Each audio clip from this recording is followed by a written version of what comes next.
Hello दोस्तों, तो एक बार फिर स्वागत है आपका पीके स्टडी में। जैसा कि हमने पिछली क्लासेस में मेडिवल हिस्ट्री को पढ़ रहे हैं, तो हमारी पिछली 7वीं क्लास हुई थी जिसमें हमने मेडिवल हिस्ट्री में इल्तुतमिश को ख़त्म किया था। इल्तुतमिश की मृत्यु हुई और उसका मकबरा दिल्ली में है। ठीक है। अब हम बात करेंगे कि गद्दी पर कौन आया, दिल्ली सल्तनत की गद्दी पे कौन आया, कौन सा शासक बना। ठीक है। आज हम रुकनुद्दीन फिरोज और रजिया सुल्तान के बारे में पढ़ेंगे। तो चलो स्टार्ट करते हैं। जैसे कि आप जानते हैं कि रजिया जब इल्तुतमिश मरा तो उसका बेटा भी एक बड़ा बेटा था नसीरुद्दीन, उसकी भी मृत्यु हो गई थी। अब गद्दी पे कौन बैठेगा? तो अब गद्दी पे आते हैं दो लोग, एक रजिया सुल्तान जो उसकी बेटी थी, ठीक है, और दूसरा रुकनुद्दीन फिरोज। रुकनुद्दीन फिरोज कौन था? तो ये भी इल्तुतमिश का पुत्र था, लेकिन इसकी माँ दूसरी थी। ठीक है। इसकी माँ कौन थी? तो आइए जानते हैं। देखो, लेकिन ये ज़्यादा दिन तक रहा नहीं। 1236 मतलब कि 2-3 महीने ही इसने शासन किया था। देखो, इल्तुतमिश के बाद कौन आता है? रुकनुद्दीन फिरोज। इसकी माता का नाम क्या है? शाह तुर्काज।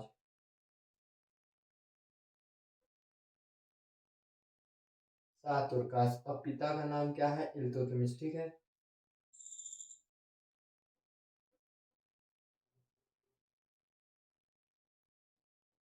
और इसकी मृत्यु जो है 1236 में हुई थी। इसके समय प्रांतीय इक़्तिदारों ने विरोध कर दिया था।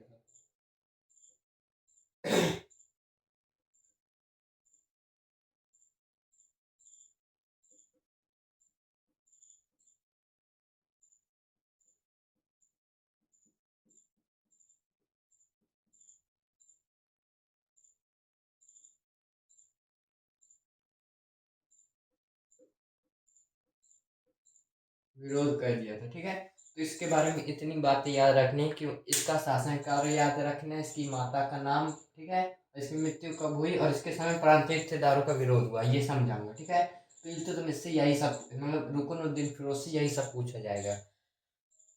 देखो, अब जो रुकनुद्दीन फिरोज था वो अयोग्य शासक, मतलब कि देखो उसको गद्दी में कोई इंटरेस्ट, मतलब इसका इंटरेस्ट नहीं था। देखो, रजिया सुल्तान एक महिला थी, तो उसको उस समय, महिलाओं को उस समय उतना वो नहीं प्राप्त था, ठीक, उतने अधिकार नहीं थे कि वो शासन चला सके। और कई वहाँ के दिल्ली के सरदार थे जो ये मानते थे लड़की शासन कैसे चला सकती है। तो आनंद फानंद में उन्होंने अलाउद्दीन नहीं, रुकनुद्दीन फिरोज को गद्दी पे बैठा दिया। और जब रुकनुद्दीन फिरोज गद्दी पे बैठा तो ये इसके समय प्रांतीय इक़्तिदारों ने विरोध किया। और जब ये प्रांतीय इक़्तिदारों के पास गया विरोध को शांत कराने, उतने में ही रजिया सुल्तान आई। जनता से बात करने के लिए रजिया सुल्तान आई। रजिया सुल्तान लाल कपड़े पहनकर घोड़े पे चढ़कर रजिया सुल्तान आई और जनता से उसने बात की। जनता को उसने मोटिवेशन दिया और जनता से उसने कहा कि देखो, जनता से उसने ये कहा कि आप लोग अपने ही सुल्तान यानी जो मेरे पिता इल्तुतमिश की बात को नहीं मान रहे। और एक बात उसने रजिया सुल्तान ने ये भी कही कि अगर मैं अच्छे से शासन न चला पाऊँ तो आप मेरा गला काट देना। तो ये इतनी बड़ी बात बोल दी उसने। ठीक है। तो एक एक वर्ग जो होता है तो उसके पक्ष में आ गया रजिया सुल्तान के कि रजिया सुल्तान शासक बनने के लायक है। ठीक है। तो क्या हुआ कि जब ये प्रांतीय इक़्तिदार को वापस करा, मतलब प्रांतीय इक़्तिदारों को शांत करा के वापस आ रहा था, तो वहाँ की जनता ने इसको मार दिया था। और शाह तुर्कज को भी महल में घुसकर मार दिया था। ठीक है। तो यहीं पर इसकी कहानी खत्म हो जाती है। अब आती है फाइनली गद्दी पे रजिया सुल्तान, जो कि तुर्की इतिहास की प्रथम महिला सुल्तान थी। ठीक है।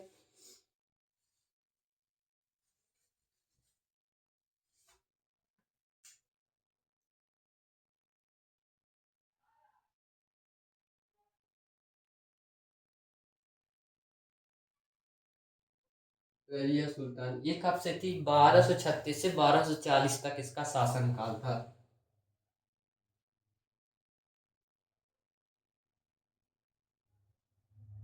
1236 से 1240 तक थी। ठीक है। बात करें इसकी माता कौन थी? माता कुतुबी बेगम थी। और कुतुबी बेगम कौन है? तो कुतुबी बेगम जो है कुतुबुद्दीन ऐबक की बेटी, ठीक है। और पिता कौन है? इल्तुतमिश।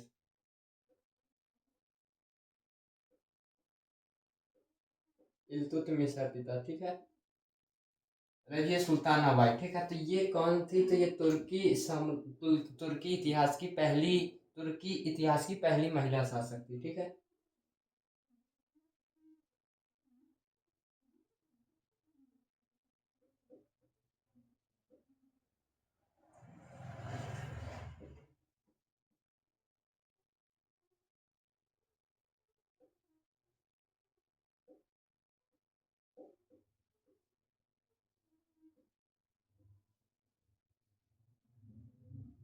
पहली शासिका थी, ठीक है।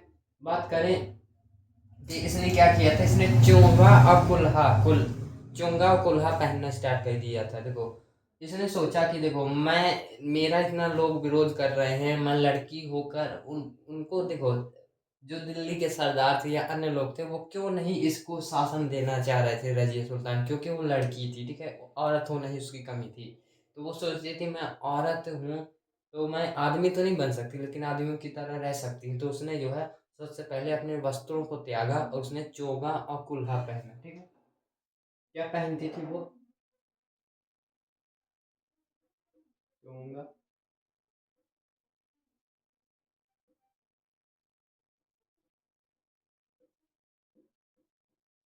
चोगा और कुल्हा पहनती थी, ठीक है। अब इसने एक काले गुलाम याकूत को भर्ती किया था और उसे उसकी उसके पद को बढ़ाते गए। वो उसका मतलब अंगरक्षक था, उसके रजिया सुल्तान के आगे पीछे घूमता था। कौन था? याकूत, काली गुलाम, ठीक है।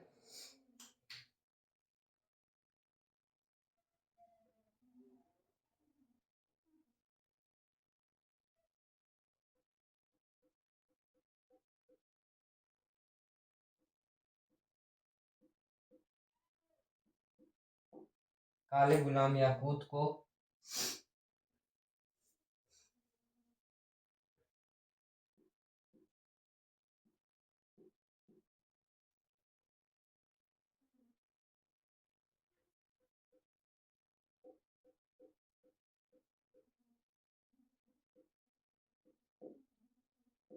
नियुक्त किया था, ठीक है। उसने काले गुलाम याकूत को अमीर ए आखूर नियुक्त किया था, ठीक है। देखो, एक इसने ये याकूत था, इसका अंगरक्षक था, इसको उसने भर्ती किया था। ये इस आमिर रजिया सुल्तान के आसपास रहता था। रजिया सुल्तान कहीं भी जाती थी तो ये भी जाता था। रजिया सुल्तान अगर घोड़े से उतरती थी तो ये उसको रजिया सुल्तान को हाथ देता था और उसको घोड़े से उतारता था, ठीक है। तो कई लोगों में यही बातें फैल गई कि रईस सुल्तान इसके बीच का कुछ चक्कर है, ठीक है। तो इसके विद्रोह होने लगे थे और इसने रणथंभौर था एक, उसको जो है रणथंभौर और ग्वालियर को मतलब कि समझदारी मतलब कि समझौते पर समझौता कर लिया था। उसमें आक्रमण नहीं किया था। उसने उसने आक्रमण करके कुछ भी नहीं जीता। उसने समझौते पे बल पे जो किया, शासन किया था, ठीक है।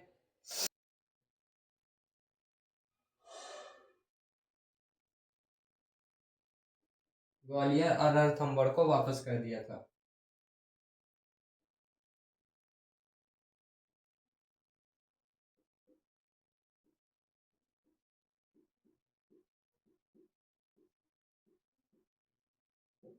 वापस कर दिया था, ठीक है। अब इसके खिलाफ विद्रोह होने लगे। क्यों? क्योंकि काले गुलाम याकूत जो था, इसके बीच अफवाह फैलने लगी। रजिया सुल्तान और काले गुलाम याकूत के बीच, ठीक है। इसके बीच अफवाह फैलने लगी। तो इसका क्या होने लगा था? विरोध होने लगा था कि ये कह रही थी कि हमारे अधिकारों को देखेगी, लेकिन ये काली गुलाम याकूत को सब कुछ दे रही है, मतलब कि उसे उसके बाद बाद प्रमोशंस हो रहे हैं, ये सब देखा था। ये सब जनता उसने देखा था, ठीक है। तो इसका विद्रोह हुआ। विद्रोह किया था 3 लोगों ने।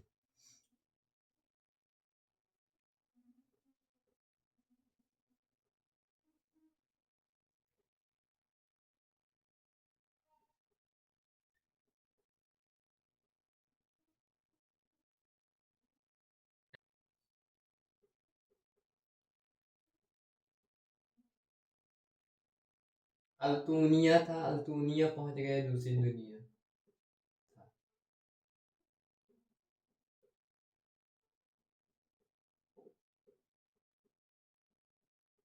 देखो, इन तीनों ने विरोध किया था, ठीक है। सबसे पहले विरोध किया था कबीर खान अयाज ने, ठीक है। जब कबीर खान अयाज ने विद्रोह किया, विद्रोह मतलब कि रजिया सुल्तान की शासन में जो चल रहा है, रजिया सुल्तान की बातों को ना मानना, ठीक है।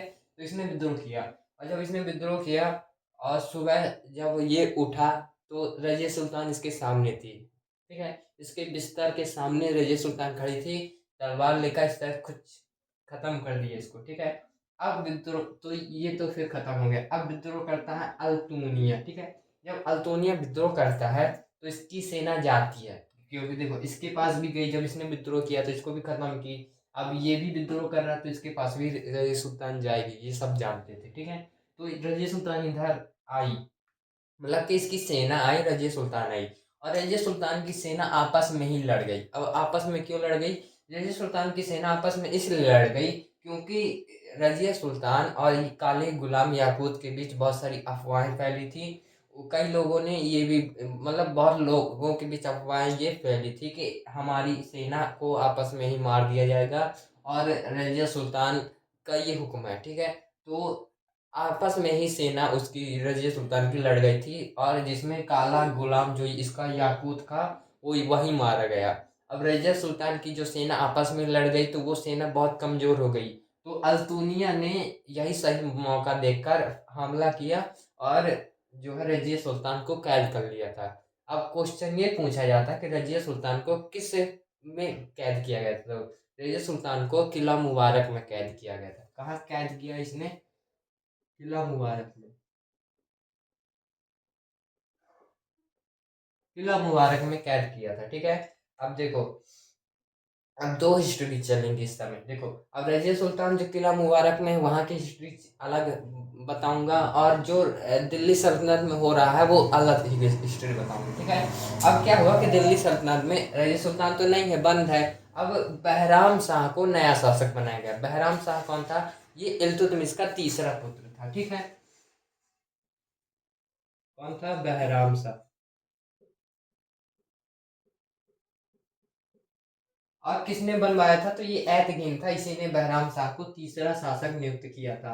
क्यों नियुक्त किया? खुद क्यों नहीं बन गया? क्योंकि वो जानता था कि मुझे जनता एक्सेप्ट नहीं करेगी, और इसने एक पद क्रिएट किया था, अमीर ए मुवालिक, जो इस राजा से भी बड़ा पद था। राजा मतलब कि देखो, ये उप प्रधानमंत्री हो गया, अब वो प्रधानमंत्री अमीर ए मुमलिक जो होगा ये इससे भी बड़ा हो गया, ठीक है। तो ये रहा था 1240 से 41, ठीक है। एक नहीं, 1242 तक रहा था, ठीक है। एक तरफ रजिया सुल्तान किला मुबारक में कैद है, एक तरफ बहराम शाह यहाँ शासन पे आ चुका है, और यहाँ पे दो नए पद क्रिएट किए गए। कौन कौन से पद? एक अमीर नायाब ए मुमलिकात,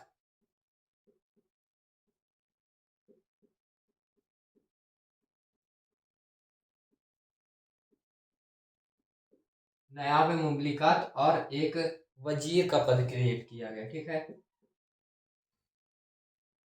अब बात करते हैं नायाब ए मुमलिकात कौन था? एतगीन था। एतगीन था। और वजीर कौन था? तो वजीर मुहाजिबुद्दीन था।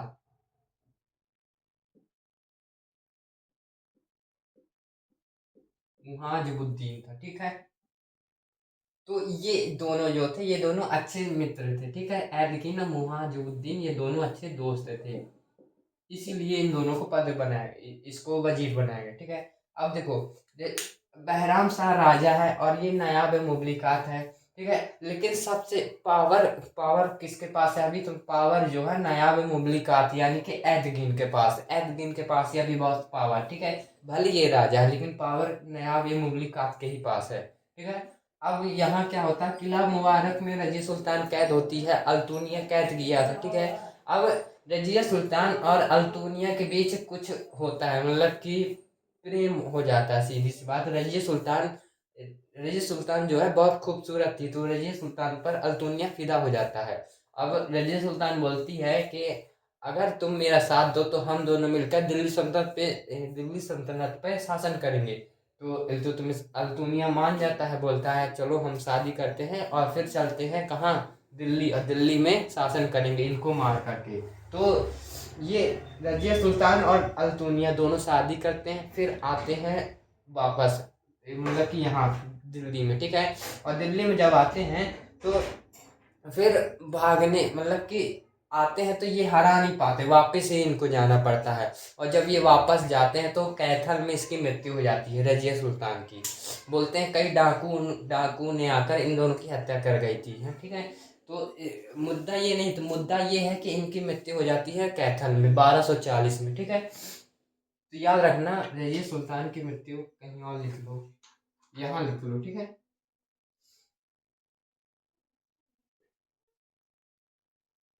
रजिया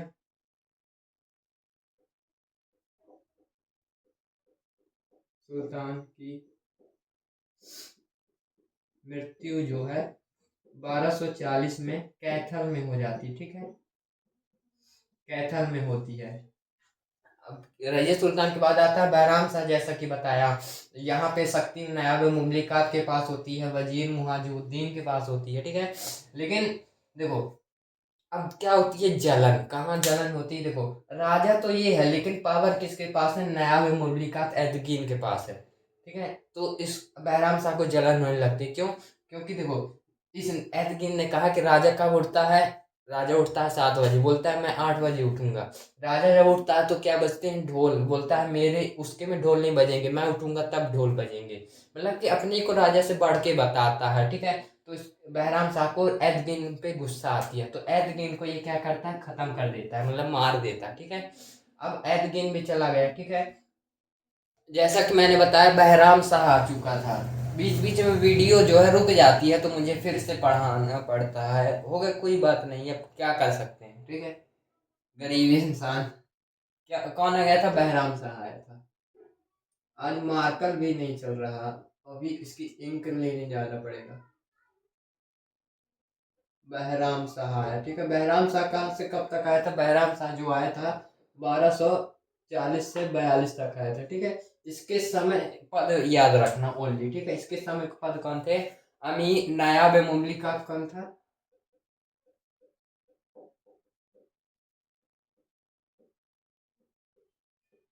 कौन था, एतगीन था, एतगीन था, ठीक है।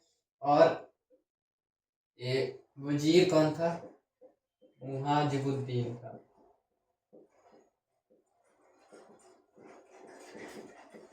मुहाजिबुद्दीन था, ठीक है। और इसके समय बलबन था जो कि अमीर याकूर था।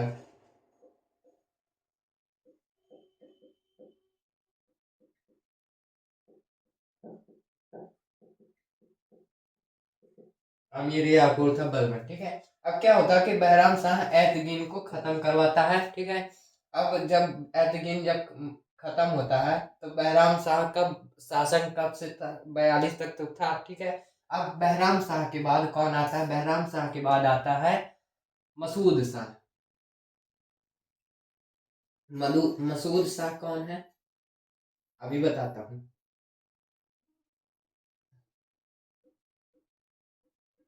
मसूद शाह, मसूद शाह जो है 1242 से 46 तक इसका शासन काल है। अब जब जो ये है, ये रुकनुद्दीन फिरोज का पुत्र है।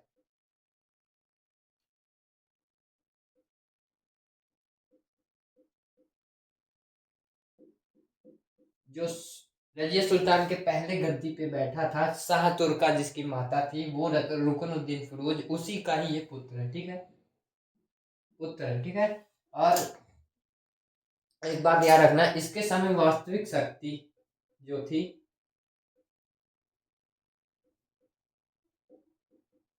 इसके समय वास्तविक शक्ति मुहाजिबुद्दीन के पास थी।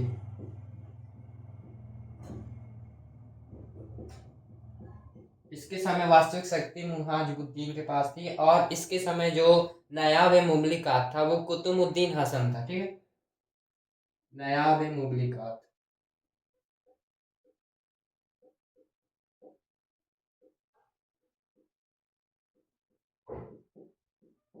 कौन था, नायाब मुमलिकात कुतुबुद्दीन हसन था।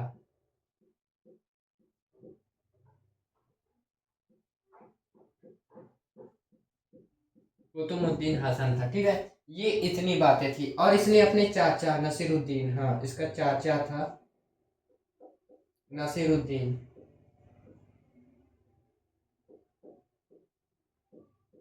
नसीरुद्दीन को रिहा कराया था। ठीक है, मतलब कि ये कैद में था नसीरुद्दीन, इसको रिहा कराया था। फिर नसीरुद्दीन ने ही रात में, फिर नसीरुद्दीन रात में बुर्का उर्का पहन के आता है और अपने भतीजे मसूद शाह की हत्या करता है। ठीक है, अब फिर आ जाता है गद्दी पे नसीरुद्दीन, नसीरुद्दीन आ जाता है। ठीक है, अब बात करते हैं नसीरुद्दीन के बारे में। और फिर इसके बाद आता है बलबन। बलबन को हम कल पढ़ेंगे। ठीक है, अगली क्लास में कवर करेंगे। अभी हम नसीरुद्दीन को कवर करते हैं। ठीक है,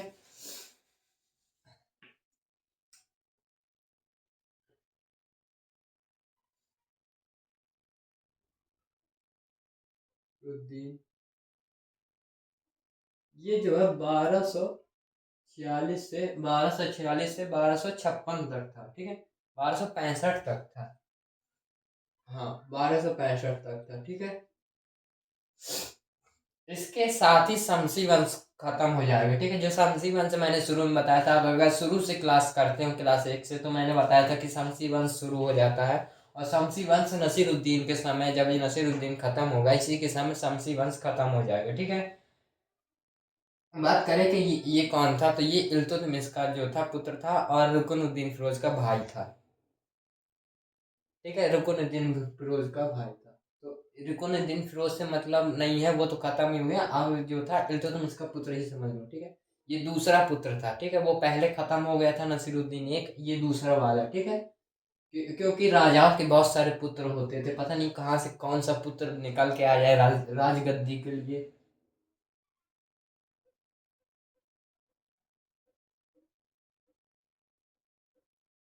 इल्तुतमिश का पुत्र था। ठीक है, और सल्तनत काल का इसे औरंगजेब कहते थे।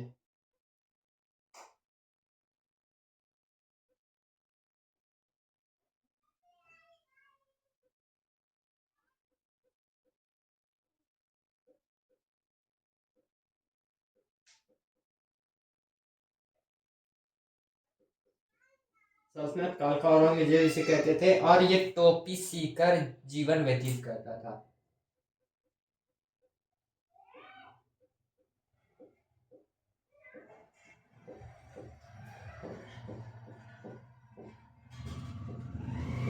टोपी सीकर जीवन व्यतीत करता था। ठीक है, इसके समय बलबन जो था, बलबन कौन था, नायाब मुगली का बलबन बन चुका था।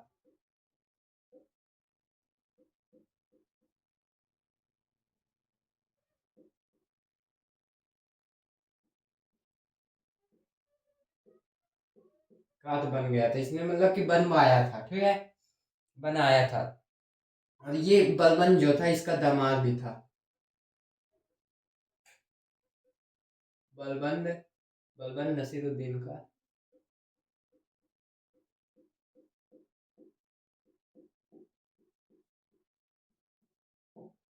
नसीरुद्दीन का दामाद था। ठीक है, इसकी मृत्यु कब हुई होगी, 1265 में इसकी मृत्यु हुई है। कब हुई है इसकी मृत्यु, 1265 में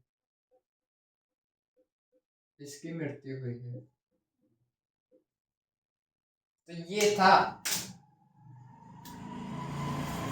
तो ये था हमारी 8वीं क्लास का इतिहास, जिसमें हमने रुकनुद्दीन फिरोज से, रजिया सुल्तान और रजिया सुल्तान से होते हुए बहराम शाह, मसूद शाह और नसीरुद्दीन को पढ़ा। ठीक है, नेक्स्ट क्लास में हम बलबन को कवर करेंगे। तो एक बात आप लोगों से एक दरख्वास्त करना चाहता हूँ कि मैंने एक सेकंड चैनल क्रिएट किया है, ब्लॉग चैनल, जिसमें मैं अपनी सभी ये कार्य जो मैं करता हूँ दिन भर में, वो सभी आप लोगों को बताता हूँ। तो वहाँ से आप वहाँ भी ज्वाइन हो सकते हो। ठीक है, तो मिलते हैं नेक्स्ट वीडियो में। पढ़ते रहो, हंसते रहो।